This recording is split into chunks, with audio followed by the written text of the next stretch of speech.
শ্রমিকরা এটা Android phone চালায়ও না, বুঝেও না, মুভমেন্ট পাস কিটা এটা প্রশাসনে ধরিয়ে আনলে বেকায়দার মাঝে পড়ে যায়।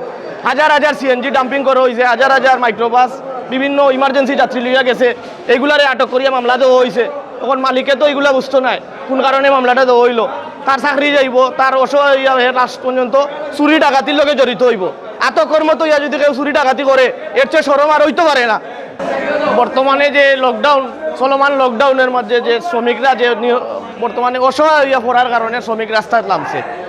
আর যে অবিলম্বে যদি আমরা এই লকডাউন নামে যেটা আছে চলমান, এটা যদি প্রত্যাহার করা না হয়, আমরা তালাবাটি লইয়া বর্তমানে রাস্তা ছাড়া আমার আর কোনো পথ নাই। আমাদের ফ্যামিলিতে একজনের উপরে আমাদের 8জন 7জন করে খানে আলা মানুষ। আমরা না পার মুখের কাছে গিয়ে চাইতাম, না পারমু নিজের কর্ম করতাম।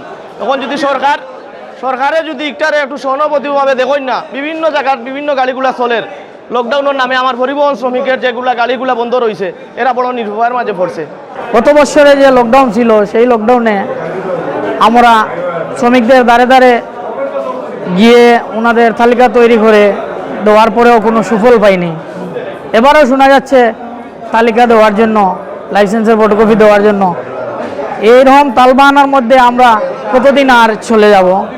আর একটি কথা বলতে চাই, এই যে লকডাউনের মধ্যে এখন পর্যন্ত CNG auto rickshaw police duty করতেছে, 3জন 4জন প্রশাসনের লোক নিয়ে ডিউটি করতেছে। তাই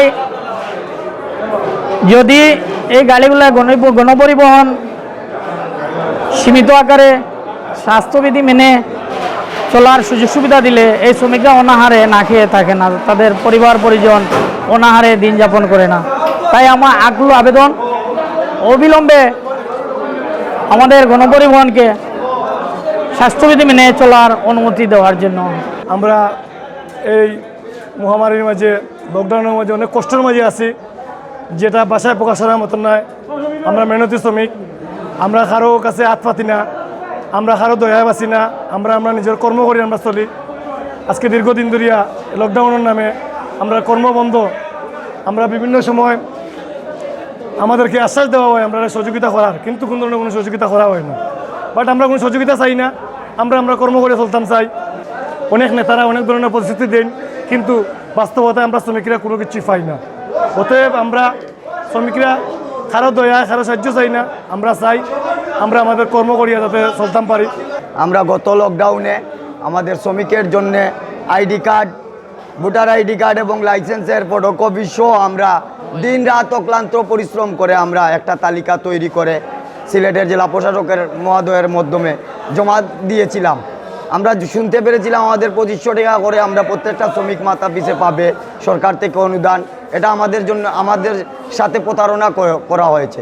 আমরা প্রত্যেকটা শ্রমিক নেতৃবৃন্দ আজ শ্রমিকের কাছে নাজেহাল হচ্ছে। আবারও লকডাউন, আবারও শুনতে পারছি আমরা তালিকা দেওয়ার জন্যে। আমরা বুঝতে পারতেছি না কি হচ্ছে। এই শ্রমিক বান্ধব সরকার রাষ্ট্র ক্ষমতা থাকতে শ্রমিকদের প্রতি সময় শ্রমিকদেরকে অবহেলিত করা হয়, বঞ্চিত করা হয় প্রত্যেকটি অধিকার থেকে। আমরা এগুলা চাই না, কারণ সরকার আমাদের, এই সরকার পরিশ্রম করতেছে দেশের জন্য, আমরাও পরিশ্রম করতেছি সরকারের জন্য। এগুলা কথার শব্দও বুঝে না, আমরাও বুঝলাম না।